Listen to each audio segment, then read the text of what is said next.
So welcome back again.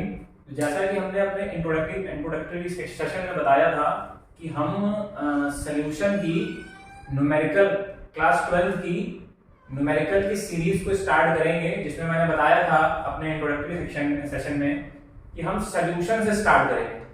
ठीक है, और मैंने ये भी बताया था कि हम लोग पहले कंसंट्रेशन टर्म्स को कवर करेंगे ताकि आपका न्यूमेरिकल सॉल्यूशन चैप्टर के लिए बेसिक्स तैयार हो सके। ठीक है, तो सबसे पहले बात करेंगे कि सॉल्यूशन है क्या। तो अगर हम बात करें कि सॉल्यूशन क्या है, तो आप लिखोगे एक लाइन पहले, it is a mixture of at least two component. ठीक है, क्या है सॉल्यूशन जो है, it is a mixture of at least two component. ठीक है, अब अगर मैं आगे प्रोसीड करूं तो क्या ध्यान रखना कि जो सॉल्यूशन होता है वो बेसिकली तीन तरह का होता है। एक आपको देखने को मिलेगा ट्रू सॉल्यूशन, ठीक है, फिर आपको देखने को मिलेगा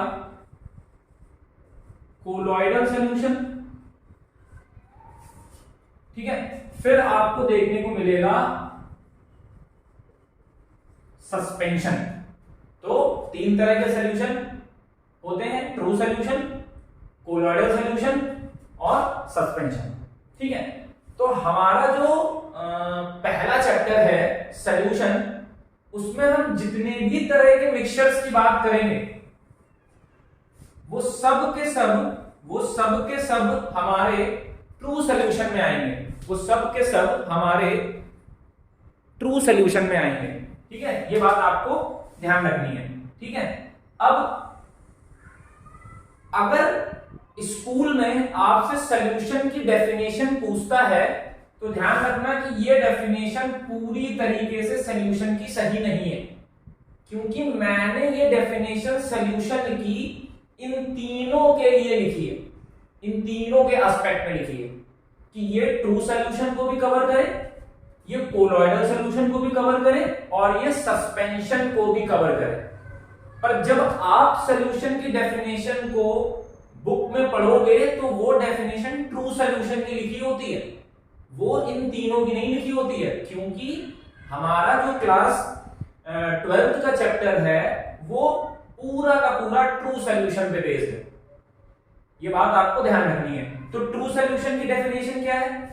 तो ट्रू सॉल्यूशन की डेफिनेशन देख लीजिए, it is a homogeneous mixture of at least two component. It is a homogeneous mixture of at least two component in which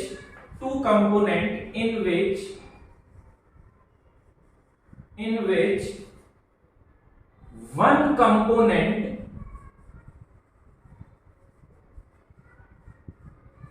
loses its original identity.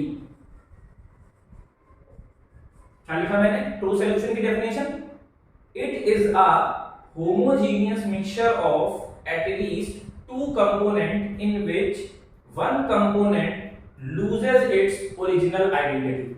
अब ये इसका मतलब क्या है? तो एक एग्जांपल लेते हैं। ठीक है, मान लीजिए मेरे पास एक ट्रू सॉल्यूशन है शुगर प्लस वाटर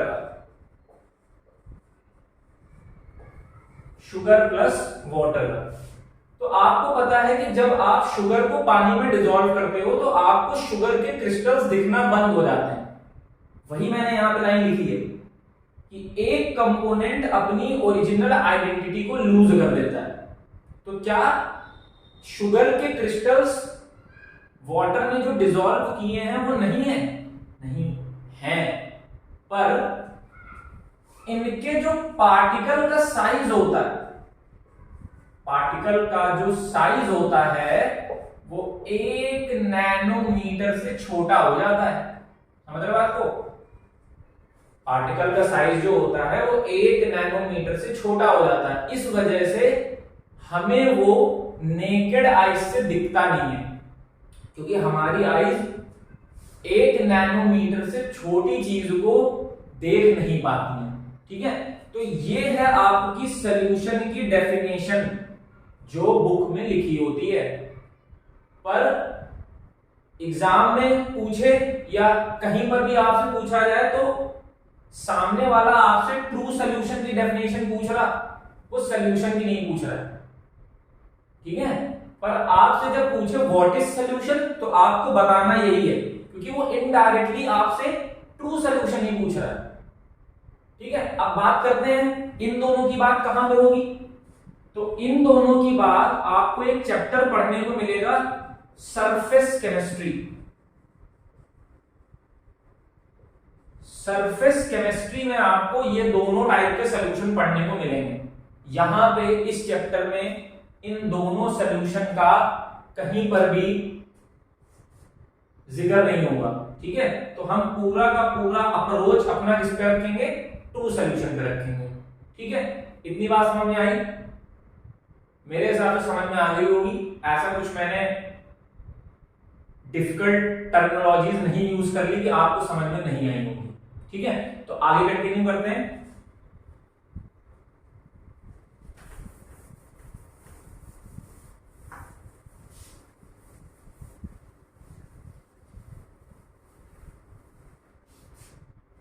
तो अब अगर बात करें ट्रू सॉल्यूशन की, अगर बात करें ट्रू सॉल्यूशन की, तो ट्रू सॉल्यूशन हमें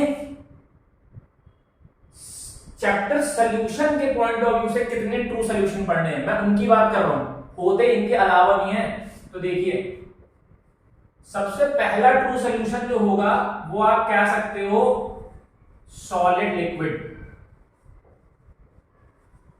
मतलब जो मिक्सचर बनेगा उसका एक कंपोनेंट सॉलिड है और उसका दूसरा कंपोनेंट लिक्विड है। एक कंपोनेंट उसका सॉलिड है और उसका दूसरा कंपोनेंट लिक्विड है। ठीक है, ऐसे ही दूसरा कंपोनेंट, दूसरे टाइप का जो ट्रू सॉल्यूशन होगा वो आपको देखने को मिलेगा लिक्विड लिक्विड। मतलब जहां दोनों कंपोनेंट आपके लिक्विड लिक्विड हो। और तीसरा आपको गैस लिक्विड देखने को मिलेगा। ठीक है, मैं इनके बगल में इनके एग्जांपल्स लिख दे रहा हूं साइड में। जैसे मान लीजिए मेरे पास सॉलिड लिक्विड का सॉल्यूशन है, तो सॉलिड लिक्विड के सॉल्यूशन में अगर आप बात करेंगे तो आप ले सकते हो शुगर प्लस वाटर। ठीक है, और अगर आप लिक्विड लिक्विड सॉल्यूशन की बात करो तो आप ले सकते हो अल्कोहल प्लस वाटर। और आप गैस लिक्विड की अगर बात करो तो आप डेली लाइफ में यूज करते हो वाटर में भी तो एयर डिसॉल्व्ड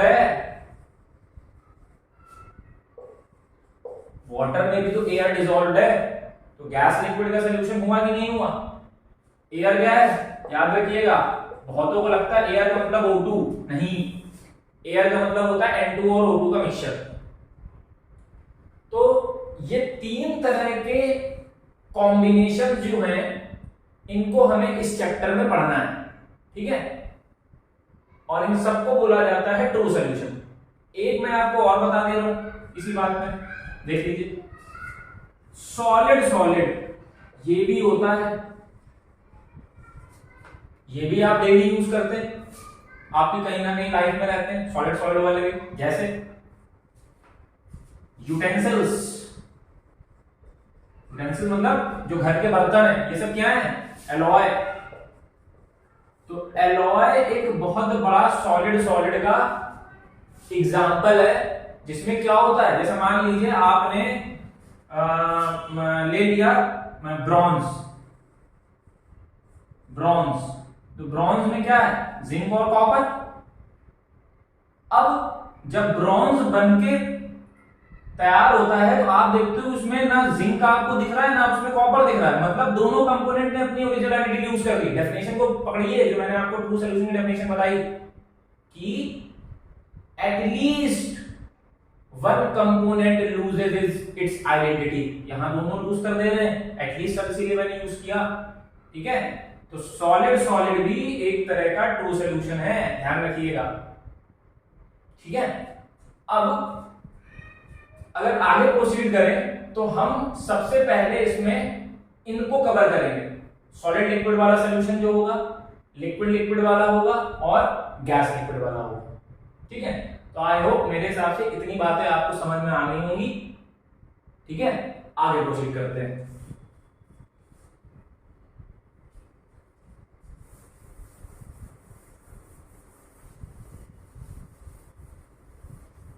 ठीक है, तो अब आप बार बार सुनते हैं कि जो सॉल्यूशन होता है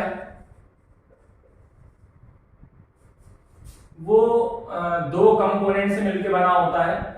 ये बार बार आपको टर्मिनोलॉजी सुनने को मिलती है, सॉल्यूट प्लस सॉल्वेंट। ये दो चीजें आपको सॉल्यूशन में बार बार सुनने को मिलती है। अब एक चीज और ध्यान रखिएगा, मैं जहां कहीं भी सॉल्यूशन शब्द का यूज करूं आप समझ जाइएगा कि मैं ट्रू सॉल्यूशन की बात कर रहा हूं।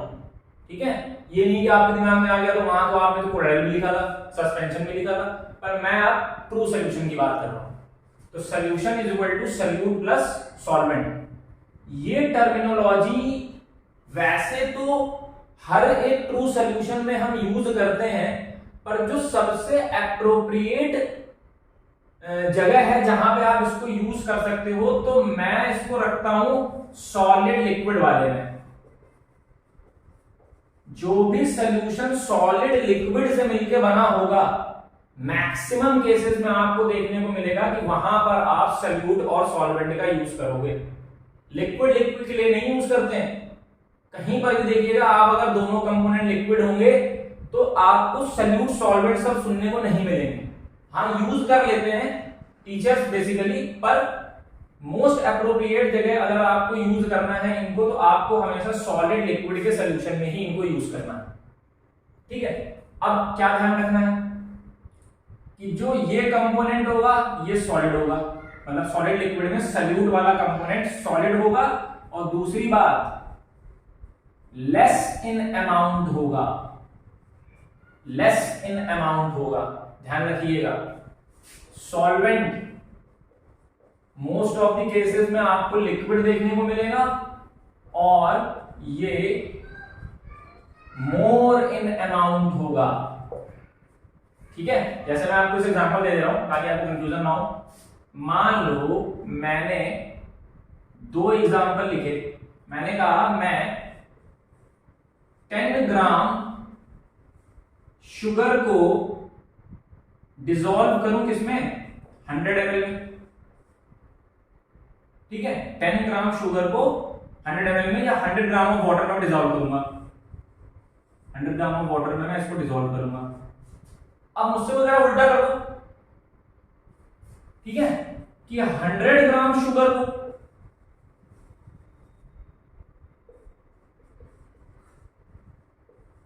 10 ग्राम वाटर में, तो ये थोड़ा सा इजी काम नहीं है कि आप ये कर सकते हो। तो यहां पे देखो, जो अमाउंट में कम है और सॉलिड है सॉल्यूट, अमाउंट में ज्यादा है लिक्विड है सॉल्वेंट। ठीक है, पर ऐसा नहीं है कि मैंने जो कह दिया ये मतलब कि पत्थर की लकीर हो गई, ये सही है। हो सकता है कुछ केसेस में आपको ये लिक्विड मिल जाए, ठीक है, ये भी लिक्विड मिल जाए, ये भी लिक्विड मिल जाए, पर ये जो टर्मिनोलॉजी यूज करते हैं ये मैक्सिमम केसेस में सॉलिड और लिक्विड के लिए यूज करते हैं, इस बात को ध्यान रखिएगा। ठीक है, वरना फिर यूज करने में गलत नहीं होगा, पर यूज नहीं करते हैं। आप पढ़िएगा आगे भी, आपको जब मैं राउल्स लॉ का न्यूमेरिकल कराऊंगा तो आप देखिएगा राउल्स लॉ के न्यूमेरिकल में कहीं पर भी सॉल्यूट सॉल्वेंट का यूज नहीं होगा, क्योंकि वो लिक्विड लिक्विड के कॉम्बिनेशन से बनता है। ठीक है, ध्यान रखिएगा, वो लिक्विड लिक्विड के कॉम्बिनेशन से बनता है, तो आप कभी भी देखिएगा वहां पर आपको सॉल्यूट या सॉल्वेंट सब यूज होते हुए नहीं मिलेंगे। ठीक है, तो आई होप मुझे बात समझ में आ गई होगी आपको कि सॉलिड लिक्विड वाला शब्द, सॉलिड लिक्विड सॉल्यूशन में ही आपको सॉल्यूट और सॉल्वेंट को यूज करना है। ठीक है, अब अगली बात यहां पे ध्यान रखिएगा कि आप अगर सॉल्यूट आपका सॉलिड होगा तो आपको पता है कि आप इसको वे करोगे, तो आपने इसके लिए यूज कर लिया ग्राम। तो केमिस्ट्री में जब भी आप किसी सॉलिड सब्सटेंस को वे करोगे तो आपको ध्यान रखना है कि न्यूमेरिकल के पॉइंट ऑफ व्यू से वो हमेशा ग्राम में होना चाहिए। सॉल्वेंट लिक्विड है, न्यूमेरिकल पॉइंट ऑफ व्यू से आप ग्राम में भी कर सकते हो, और कभी कभी कुछ न्यूमेरिकल्स में आपको एमएल में भी देखने को मिलेगा। ठीक है, बात समझ में आ रही है? तो सॉल्यूट जो होगा वो सॉलिड होगा, अमाउंट में कम होगा, सॉल्वेंट लिक्विड होगा, अमाउंट में ज्यादा होगा, अमाउंट में ज्यादा होगा। ठीक है, तो मेरे हिसाब से आपको सॉलिड लिक्विड के लिए ये टर्मिनोलॉजी समझ में आ गई होगी। ठीक है, अब दूसरी बात देखिए, मान लीजिए यहीं मैंने लिख दिया लिक्विड लिक्विड सॉल्यूशन। ठीक है, यहां पे मैंने क्या लिख दिया, लिक्विड लिक्विड सॉल्यूशन। ठीक है, तो यहां पे क्या होगा, यहां पर ये टर्मिनोलॉजी नहीं यूज होगी सॉल्यूट सॉल्वेंट वाली। जब लिक्विड लिक्विड सॉल्यूशन बनाया जाता है दो लिक्विड कंपोनेंट को मिक्स करके, तो इसके लिए एक शब्द यूज करते हैं मिसिबल, मिसिबल सॉल्यूशन। ठीक है, जब लिक्विड लिक्विड को मिक्स करते हैं तो वहां पे यूज करते हैं मिसिबल सॉल्यूशन। तो जहां कहीं आपको मिसिबल शब्द सुनने को मिल जाए, समझ जाइएगा कि वो आपका लिक्विड लिक्विड का कॉम्बिनेशन है। राउल्स लॉ के सारे न्यूमेरिकल करिएगा, अभी आगे देखिएगा, लिक्विड लिक्विड का सॉल्यूशन होता है वो, तो वहां पे यूज होगा मिसिबल सॉल्यूशन। ठीक है, आगे देखिए, तो इसका एग्जांपल मैं लिख दे रहा हूं, अल्कोहल प्लस वाटर, या आप लिख सकते हो कार्बन डाइसल्फाइड प्लस बेंजीन, या आप लिख सकते हो बेंजीन प्लस टॉल्यूइन। ठीक है, अल्कोहल प्लस वाटर हो गया, कार्बन डाइसल्फाइड प्लस बेंजीन हो गया, और बेंजीन प्लस वाटर हो गया। ठीक है, तो सॉलिड लिक्विड वाला हो गया, लिक्विड लिक्विड वाला हो गया। ये टर्मिनोलॉजी आपको ध्यान रखनी है, सॉलिड लिक्विड के लिए यूज करनी है, लिक्विड लिक्विड के लिए नहीं यूज करनी है, ध्यान रखिए। ठीक है, आई होप, मुझे लगता है कि इतनी बातें आपको समझ में आ गई होंगी। आगे कंटिन्यू करते हैं। ठीक है,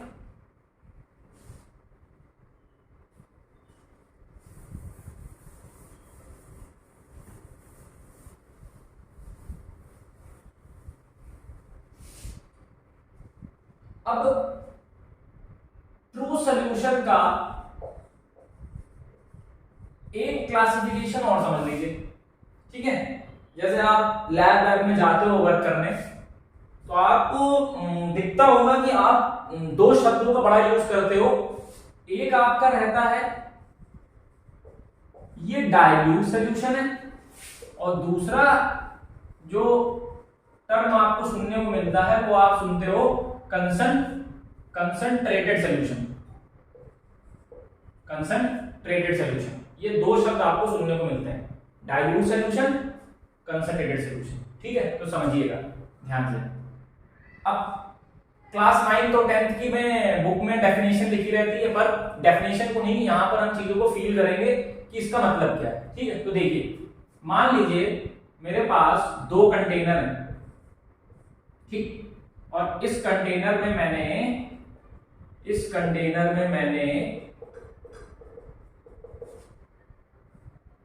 100 ml वाटर यहां पर रख दिया, और 100 ml वाटर यहां पर रख दिया। ठीक है, अब मैं क्या कर रहा हूं, ध्यान से देखिएगा, मैं यहां पे 10 ग्राम शुगर शुगर ले लीजिए, यूरिया ले लीजिए, ग्लूकोज ले लीजिए, वो बार बार ये समझिएगा कि मुझे शुगर ही याद है, वो निकल जाता है बार बार। शुगर ले लीजिए, ग्लूकोज ले लीजिए, यूरिया ले लीजिए, कुछ भी ले लीजिए। 10 ग्राम शुगर ली मैंने और यहां मैंने 20 ग्राम शुगर ली। ठीक, तो आप देखोगे कि सल्यूट का अमाउंट जहां पर ज्यादा है, सल्यूट का अमाउंट जहां पर ज्यादा है वो सॉल्यूशन कंसंट्रेटेड होता है, और जहां सल्यूट का अमाउंट कम है वो तुम्हारा डाइल्यूट सॉल्यूशन होता है। लेकिन सॉल्वेंट कांस्टेंट होना चाहिए। ये पहला अप्रोच है कंसंट्रेटेड सॉल्यूशन को समझने का, कि सॉल्वेंट को फिक्स करें और सल्यूट को वेरी कराएं। सॉल्वेंट को फिक्स करें, सल्यूट को वेरी कराएं, तो उसे बोलते हैं कंसंट्रेटेड सॉल्यूशन। ठीक है, उसे क्या बोलेंगे? Concentrated solution. ये पहला हो गया। ठीक, दूसरा तरीका समझिएगा, मैं इधर लिख रहा हूं तो अब तक क्लियर हो गया कि ये वाला इसके रिस्पेक्ट में डाइल्यूट सॉल्यूशन है और ये वाला इसके रिस्पेक्ट में कंसंट्रेटेड सॉल्यूशन है। ठीक है, अब दूसरा देखिए, दूसरा एस्पेक्ट देखिए, दोनों क्लियर हो जाएंगे। मान लीजिए आपने 10 ग्राम शुगर यहां पे ली और यहां पर आपने 20 gram sugar, sorry 10 gram sugar यहां पे आपने ली। ठीक, 10 ग्राम शुगर आपने यहां पर भी ली, 10 ग्राम शुगर आपने यहां पर भी ली। ठीक, अब आप क्या कर रहे हो? अब आप ऊपर से इसको इसमें वाटर मिला रहे हो, ऐड कर रहे हो, वाटर ऐड कर रहे हो। यहां आपने ऐड किया 100 ml, यहां आपने ऐड किया 200 ml वाटर। तो क्या ये ज्यादा डाइल्यूटेड सॉल्यूशन नहीं है? अब मैंने क्या किया, सल्यूट को कांस्टेंट करके सॉल्वेंट को वेरी कर दिया। तो जहां सॉल्वेंट ज्यादा है वो डाइल्यूट सॉल्यूशन, और जहां सल्यूट ज्यादा है वो कंसंट्रेटेड सॉल्यूशन। दोनों अप्रोच होते हैं, ध्यान रखिएगा। सल्यूट को वेरी कर रहे हैं कि सॉल्वेंट को वेरी कर रहे हैं। तो ये हो गया ट्रू सॉल्यूशन के अंदर। ठीक है, डाइल्यूट सॉल्यूशन और कंसंट्रेटेड सॉल्यूशन। क्लियर है बात? ठीक है, मुझे लग रहा है कि आपको समझ में आ गया होगा कि डाइल्यूट सॉल्यूशन और कंसंट्रेटेड सॉल्यूशन क्या होता है। ठीक है, ओके।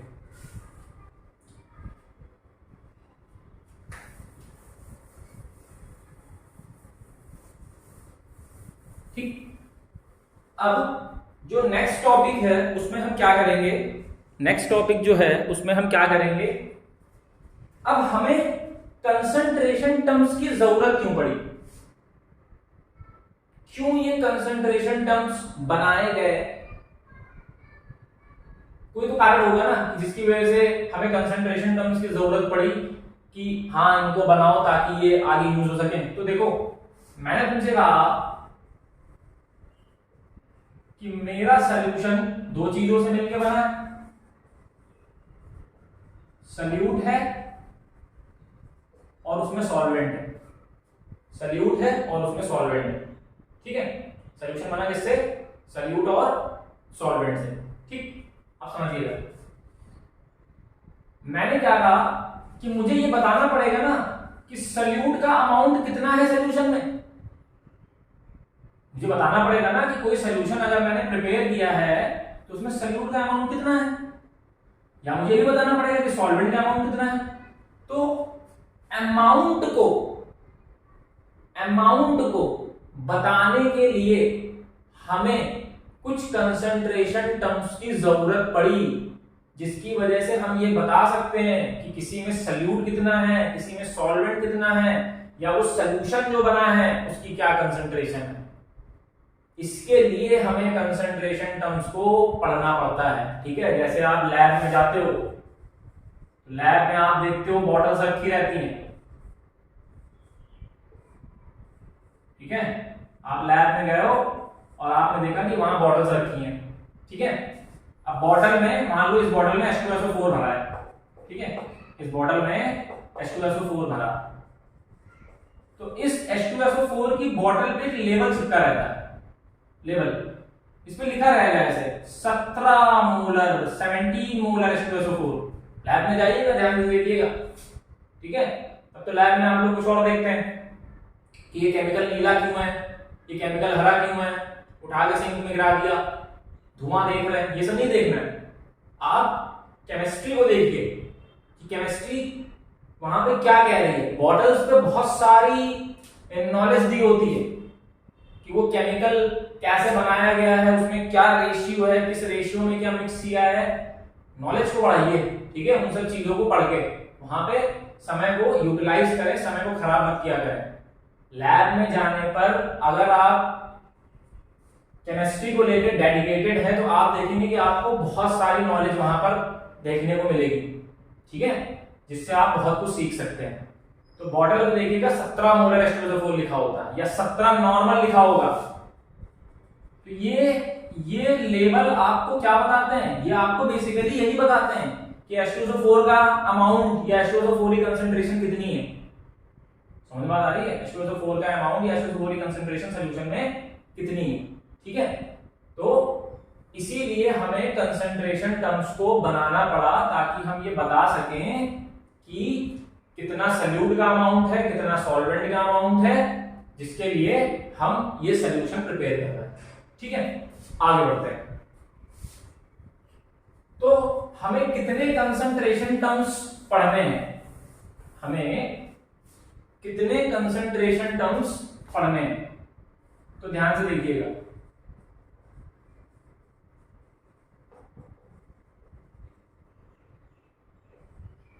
तो अगर हम बात करें तो बेसिकली हमको जो कंसंट्रेशन टर्म्स पढ़ने हैं उनको दो कैटेगरी में बांटा गया, डिवाइड किया गया, ठीक है। एक होता है टेम्परेचर डिपेंडेंट सॉरी, और दूसरा होता है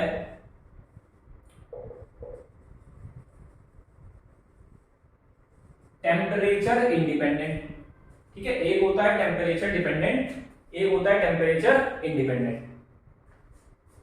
याद रखिएगा ये क्वेश्चन कभी कभी एक नंबर में आपके इंटरनल एग्जाम्स में आ जाता है, जो ये आपके फर्स्ट कंपैरेटिव या सेकंड कंपैरेटिव जो भी हाफ ईयरली है या फॉर्मेटिव समेटिव जो भी चलता है आपका, तो जो भी कंसंट्रेशन टर्म्स जिनमें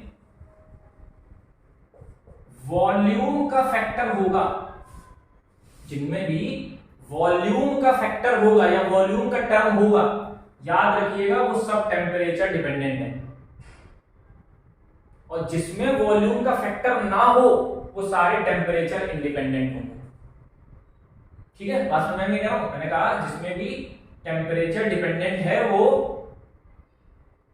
वॉल्यूम फैक्टर उसमें जरूर होगा, और जो भी टेम्परेचर इंडिपेंडेंट होंगे उसमें वॉल्यूम का फैक्टर नहीं होगा, क्योंकि आपने चार्ल्स लॉ पढ़ा है कि वॉल्यूम को घटाने या बढ़ाने से टेम्परेचर पर इफेक्ट पड़ता है। इसी वजह से वॉल्यूम वाले फैक्टर जो हैं, जिनमें वॉल्यूम का फैक्टर होगा वो टेम्परेचर डिपेंडेंट होंगे, और जिनमें वॉल्यूम का फैक्टर नहीं होगा वो टेम्परेचर इंडिपेंडेंट होंगे, ठीक है।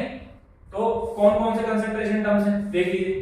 तो सबसे पहले इसमें आएगा वेरी वेरी इंपॉर्टेंट मोलैरिटी, ठीक है, कैपिटल एम। दूसरे नंबर पे आएगा नॉर्मैलिटी, दूसरे नंबर पे क्या आएगा, नॉर्मैलिटी, ठीक है। फिर आएगा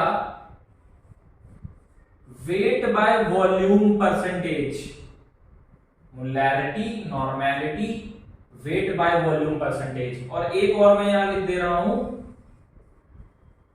फॉर्मेलिटी। अब ये सिलेबस में नहीं देखने को मिलता है, ये जब हम लोग कभी इंटर में होते थे तब हम लोग को ये फॉर्मेलिटी पढ़ाई जाती थी। तो अगर आप चाहेंगे कमेंट सेक्शन में लिखेंगे तो मैं आपको फॉर्मेलिटी के बारे में बता दूंगा, पर जो इंपॉर्टेंट सॉल्यूशन चैप्टर के पॉइंट ऑफ व्यू से हैं उनके पॉइंट ऑफ व्यू से मैं आपको बता रहा हूं कि वो हमारे लिए ये टर्म है, ये इंपॉर्टेंट है, ये इंपॉर्टेंट है और ये इंपॉर्टेंट है। तो ये हमारे कुछ टेम्परेचर डिपेंडेंट हो गए, ठीक है। अब अगर मैं टेम्परेचर इंडिपेंडेंट की बात करूं तो टेम्परेचर इंडिपेंडेंट में तुम्हारा आएगा मोलैलिटी, कौन सा आएगा, मोलैलिटी, ठीक है। दूसरा कौन सा आएगा, मोल फ्रैक्शन, कौन सा आएगा? Mole fraction. ठीक है, मोलैलिटी आएगा, मोल फ्रैक्शन आएगा, फिर आएगा वेट बाय वेट परसेंटेज। अच्छा इधर सॉरी एक और मैं यहां लिख दे रहा हूं, वॉल्यूम बाय वॉल्यूम। ठीक है, सॉरी भूल गया, molarity, normality, weight by volume, formality, volume by volume. यहां हो गया mole fraction, molarity, mole fraction, weight by weight, और एक मैं और यहां पे लिखूंगा, पर मैं उसको यहां नहीं लिख रहा हूं, मैं इसको यहां पे लिख रहा हूं, ppm, पार्ट पर मिलियन। ठीक है, अब ये वाला कंसंट्रेशन टर्म इधर भी होता है, इधर भी होता है, ये कौन सी बात है? हाँ सही। क्यों? ये डिपेंड करता है कि हम जो पीपीएम ले रहे हैं ये वेट बाय वेट ले रहे हैं कि ये हम वॉल्यूम बाय वॉल्यूम ले रहे हैं, ये इस पे डिपेंड करता है। ठीक है, ये इस पे डिपेंड करता है कि हम जो पीपीएम ले रहे हैं ये वेट बाय वेट ले रहे हैं कि वॉल्यूम बाय वॉल्यूम ले रहे हैं। अब ये पीपीएम है क्या, थोड़ा सा इस पे ध्यान देंगे। इसको ऐसा समझिए कि मान लीजिए हम सी ले लेते हैं, ओशियन या हमने सी ले लिया, ठीक है, समुद्र ले लिया। अब मैं कह रहा हूं इस समुद्र के पानी में आर्सेनिक डिसॉल्व है, आर्सेनिक डिसॉल्व है।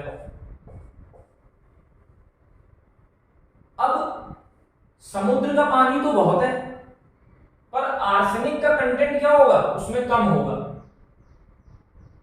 ठीक है, तो इसीलिए यहां पे मैंने क्या कहा, पार्ट पर मिलियन, मतलब जब बहुत बड़ा सॉल्यूशन हो, बहुत ज्यादा अमाउंट में सॉल्यूशन हो और उसमें सॉल्यूट का अमाउंट लेस हो, इतना लेस हो कि वो ऑलमोस्ट नेग्लिजिबल हो, तो वहां पे हम यूज करते हैं पीपीएम।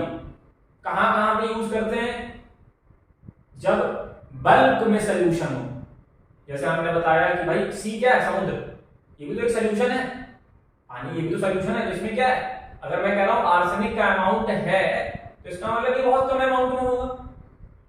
ठीक है, इसीलिए वहां पे यूज करते हैं पीपीएम। ऐसे ही आपने कभी ध्यान दिया होगा कि जब आप रोड पे जाते हैं तो वहां पर डैशबोर्ड लगे होते हैं और उनपे रेड रेड कलर से लाइटें लगी होती हैं और वो बताती हैं कि आज गैस में, आज एटमॉस्फेयर में जो गैसेस हैं उनकी वैल्यू कितनी ज्यादा है, कि SO2 ज्यादा हो गई, कि NO2 ज्यादा हो गई, तो वो पीपीएम में ही मेजर करती हैं।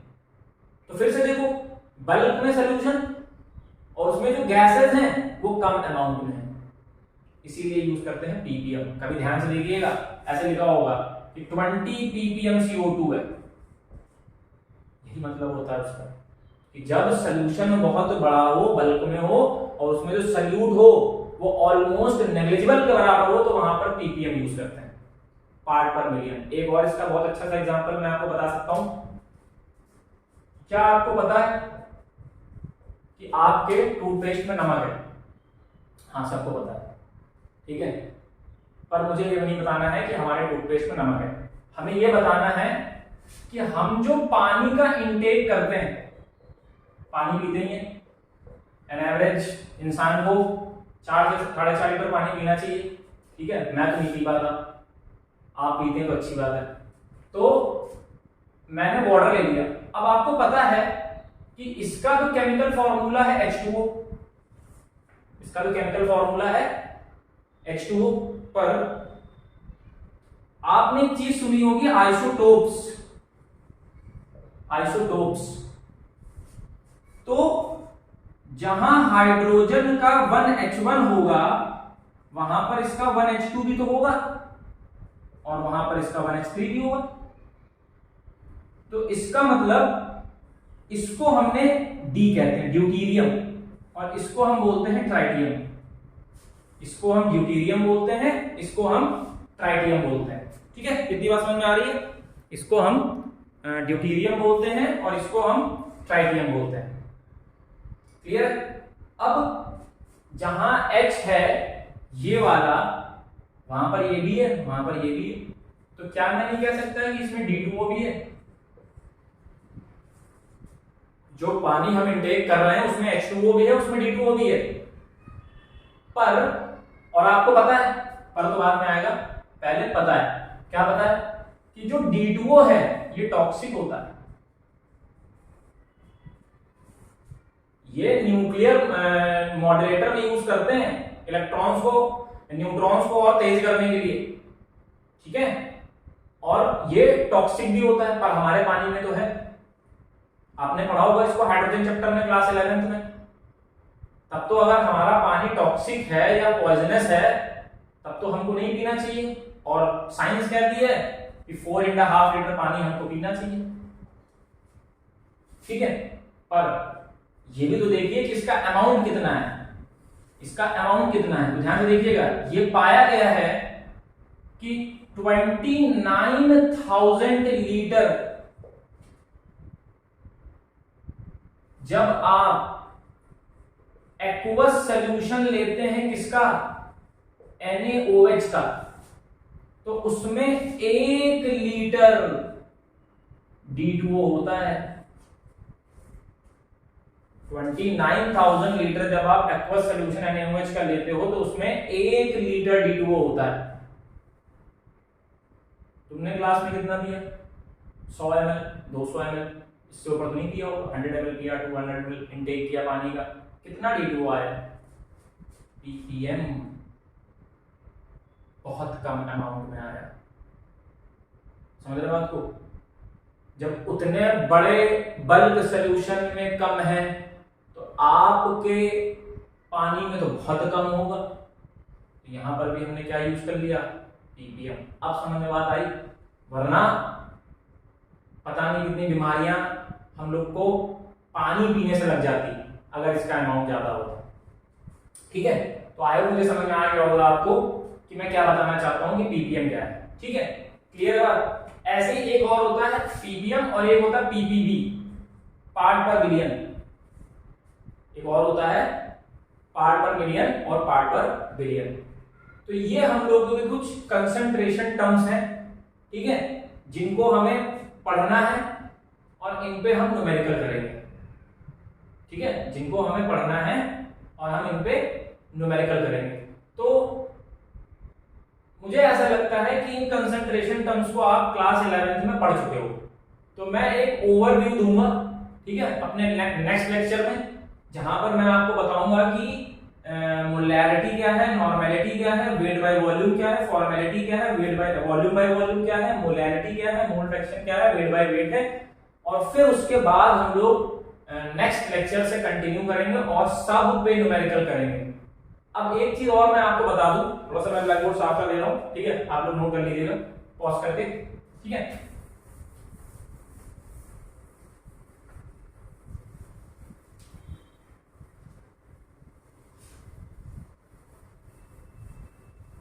ठीक है, तो एक चीज मैं आपको और बता दूं कि हम लोग जो न्यूमेरिकल्स करेंगे वो इंडिविजुअली नहीं करेंगे कि मैं आपके सामने न्यूमेरिकल लिखूंगा कि 4 ग्राम ऑफ NaOH is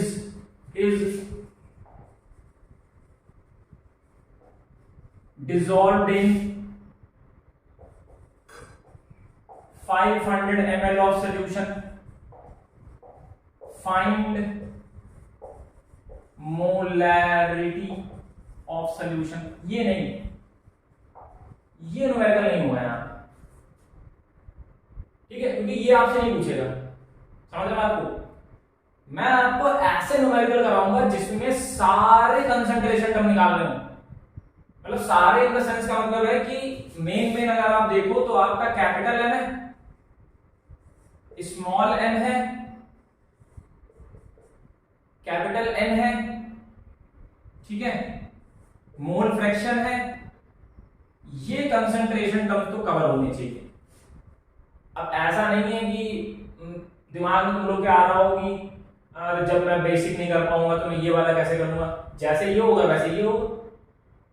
ठीक है, बहुत बेसिक से पकड़ेंगे हर एक न्यूमेरिकल को, परेशान नहीं होने का कि अरे ये नहीं कर, अगर ये नहीं कराएंगे तो फिर वो अच्छा न्यूमेरिकल कैसे होगा। अच्छा न्यूमेरिकल का मतलब क्या है? अच्छे न्यूमेरिकल का मतलब ये है, देखो समझिए, मान लीजिए मैंने लिखा डेंसिटी ऑफ H2SO4 is 1.9 ग्राम पर ml, ये मैंने क्वेश्चन लिखा, डेंसिटी ऑफ H2SO4 is 1.9 ग्राम पर ml, full stop. 99% H2SO4 by weight, 99% H2SO4 by weight has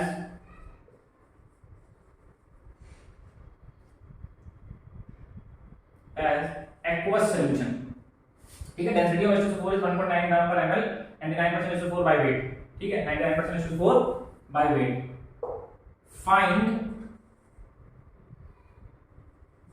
find capital M molarity, normality, mole fraction of H2SO4,